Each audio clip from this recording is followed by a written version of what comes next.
Hello everyone, I'm Manish Revankar. I'm a CA finalist and associate at Deloitte. आज मैं बात करने वाला हूँ कि जब आपकी CA फाउंडेशन के एग्ज़ाम्स ख़त्म हो जाते हैं तो आपको अब क्या करना चाहिए और उन मिस्टेक्स के बारे में जो मैंने कमिट किया है और जो आपको रिकमेंड करूँगा कि आप उन्हें फिर से रिपीट ना करें। ये वीडियो बहुत इंसाइटफुल होने वाला है एंड मैं आपको रिकमेंड करूँगा कि आप इसे शुरू से लेकर एंड तक देखें। नॉट बिकॉज मुझे सर्टन न्यू टारगेट कंप्लीट करना है या फिर अपने चैनल को मोनेटाइज करना है, बट आई विश कि जो आप टाइम स्पेंड कर रहे हो इस वीडियो के ऊपर आपको उस पर मैक्सिमम वैल्यू मिल जाए। मेरा फर्स्ट जो टिप है वो रिवॉल्व करता है कि आपको रिजल्ट के लिए नहीं रुकना चाहिए। देखो, जब हम एग्ज़ाम आंसर करते हैं तो हमारे दिमाग में एक, आप मानो या ना मानो, एक थॉट हमें आता है जिसके बेसिस पे हम अगर पास होने वाले हैं तो हमें एक इंस्टिंक्ट मिलता है कि हम पास होने वाले हैं, और अगर हमें डाउट होता है कि हम फेल होने वाले हैं तो वो भी हमारे दिमाग को पहले ही पता चल जाता है। आई वुड से कि जब आपको पता चलता है कि आप पास होने वाले हो, इसके 50% से ज़्यादा पॉसिबिलिटी है, then I would highly recommend कि आपको क्लासेस स्टार्ट करनी चाहिए। Not immediately after taking a break of 7 to 10 days you need to start your classes, जिसका फर्स्ट स्टेप होता है कि आपको फैकल्टी चूज़ करना है। तो फैकल्टी चूज़ करने के लिए एक मिसकंसेप्शन ये होता है कि हमें लेटेस्ट बैचेस के लिए रुकना चाहिए, बट इट्स नॉट सो। अगर हमें फैकल्टी को जज करना चाहिए, आई रिकमेंड कि आपको 5 से 6 लेक्चर्स देखने चाहिए। That may be a short period, but आपको एक अंदाज़ा मिल जाता है कि क्या मेरी वाइब इस फैकल्टी के साथ मैच हो रही है। क्योंकि देखो, हमारे मार्केट में जो सी ए फैकल्टीज़ का मार्केट है उसमें बहुत सारे फैकल्टीज़ हैं जो बहुत फेमस है। अगर आप उनके सर्टन रिव्यूज़ देखो देन यू विल अंडरस्टैंड कि वो फेमस किसी और चीज़ के लिए है and not because of the way how they teach.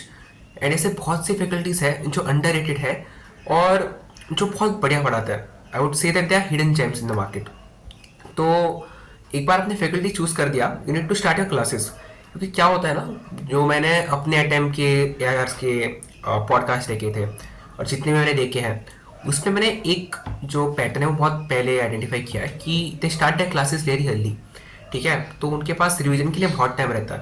Because क्या होता है ना कि based on one my understanding, no nothing happens based on what you prepare during your classes. जो असली खेल होता है वो रिवीजन के बेसिस पे होता है। ठीक है, तो आप जितना ज़्यादा समय रिवीजन को दे सको उतना ज़्यादा बेटर होता है। So another tip around this is that कि आपको कोई ट्रिप करनी है तो ट्रिप आप अभी प्लान करो। सपोज आपको कोई लंबी और अच्छी तगड़े वाली ट्रिप करनी है, क्योंकि हमारा जो सी इंटर का जर्नी होता है वो बहुत ज़्यादा हेक्टिक और एक रूटीन बन जाता है। उस रूटीन से हट के अगर आप एक ट्रिप पे जा रहे हो लंबी वाली, तो अर्जेंट जो होती है 1 से 3 दिन की, मैं भी 5 दिन की ट्रिप पे गया था वो अलग बात है। बट यू सी, उस पर कंसिस्टेंसी आपकी बीट हो जाती है, क्योंकि हमारे बिहाइंड का थॉट बहुत कुछ चलता रहता है कि वहाँ पे जाके मैं ये करूँगा वो करूँगा। अच्छा, हम वहाँ पे जाते हैं तो हमारे दिमाग में ये भी चलता है कि मैं क्लासेस मिस कर रहा हूँ, मैं होमवर्क नहीं कर रहा हूँ, जब मैं आऊँगा तो क्या होगा। तो अगर आपको कोई अच्छी ट्रिप करनी है तगड़ी वाली, then do it during this phase, क्योंकि वो अच्छा रहेगा। आपको कोई गिल्ट भी नहीं रहेगा बिहाइंड द माइंड कि am I doing something wrong, ये सवाल नहीं आएगा आपके दिमाग में। My next step is that आपको कुछ फैकल्टीज मिल जाएंगे, सर्टन इंस्टीट्यूट्स मिल जाएंगे जो कहेंगे कि आपको इस फेज पे प्रैक्टिकल स्किल्स डेवलप करनी चाहिए कि एक्सेल कैसे चलाते हैं प्रोफेशनली, इनवॉइस बिल कैसे क्रिएट करते हैं। तो ये स्किल्स नेसेसरी है, but they are more relevant during your articleship phase. ठीक है, अभी इस फेज पे आई वुड रिकमेंड कि जितने जल्दी आप क्लासेस स्टार्ट करोगे आपको वो ज़्यादा बेहतर होगा। क्योंकि जब हम हमारा इंटर के एग्जाम्स देते हैं तो वो ब्रेक इस फेज से बहुत ज़्यादा बड़ा होता है, क्योंकि उस पर हमारे रिजल्ट आने में ही 1.5 मंथ्स रखता है।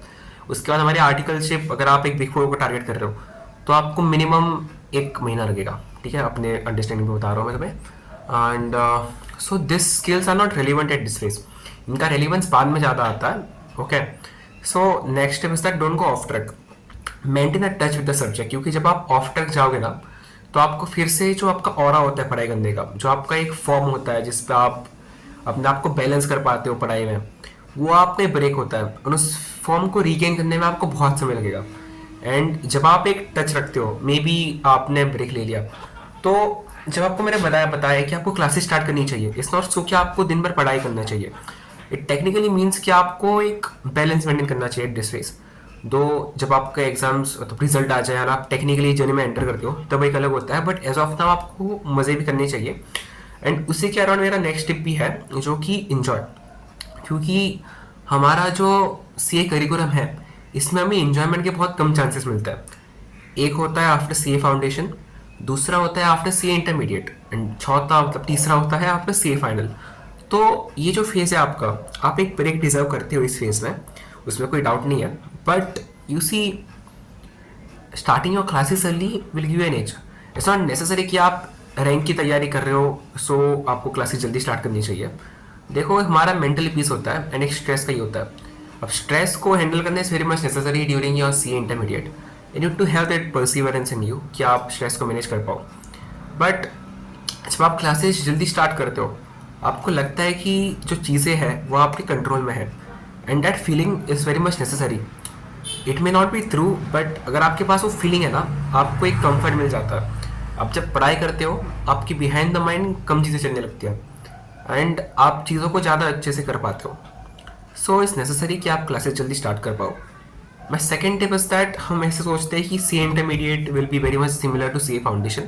तो सी ए फाउंडेशन तो अभी हमारे इंस्टीट्यूट में मतलब फाउंडेशन को टफ किया है वो सी ए फाइनल्स। हमारे सी ए फाइनल का तो जो पासिंग परसेंटेज है वो तो 20-25% निकलता है, much higher than C A foundation. तो इट्स वेरी मच नेसेसरी कि हम फर्स्ट टाइम में क्लियर करें सो दैट हमारे पास एक एज मिले। ठीक है, तो टिप्स का सफ़र यहाँ तक ही था। एंड देखो, एक बात ध्यान में रखो कि there is no hard and fast rule कि आपको यही सब चीज़ें फॉलो करनी चाहिए। There are many exceptions to success and there is no fixed part to it. And मेरा जो मेन पर्पस है इस वीडियो के पीछे वो यही था कि अगर आपको एक टिप भी हेल्पफुल लगे और आप उसे फॉलो करते हो और आपकी जर्नी ज़्यादा स्मूथ हो जाए, that satisfactory for me. In fact ये चैनल के पीछे का माध्यम यही है कि जिन टॉपिक्स के पीछे मैं वीडियो ढूंढ रहा था जो मुझे नहीं मिली थी, वो आपके पास शेयर करने की, ताकि आपकी जो जर्नी है सी बनने की वो एक स्मूथ जर्नी हो। एंड मैं इस चैनल के ऊपर फिर से एक्टिव होना चाहूँगा जहाँ पे मैं वीडियो लाना चाहता हूँ for foundation and intermediate students. अब मेजरली मेरा फोकस जो होगा वो आर्टिकलशिप फंड के ऊपर होगा, क्योंकि मेरी जो आर्टिकलशिप फंड थी वो बहुत ज़्यादा अच्छी थी। I got selected in to Deloitte, EY and Grant Thornton. In fact जहाँ भी मेरा हायरिंग प्रोसेस स्टार्ट हुआ था, I came out with an offer letter. मेरे पास बहुत सारी इंसाइट्स हैं जो आपके साथ शेयर करना चाहता हूँ एंड शेयर करूँगा। That is the interview questions, कितने राउंड्स होते हैं, कौन से राउंड्स होते हैं, रेज्यूमे कैसे बनाते हैं, लिंक्डइन कैसे यूज़ करते हैं। क्योंकि देखो, मेरे फैमिली में कोई सी नहीं है सच, और मेरे जितने भी कॉन्टैक्ट्स और रेफरेंस थे इन फॉर्म में, दैट वाज थ्रू लिंक्डइन।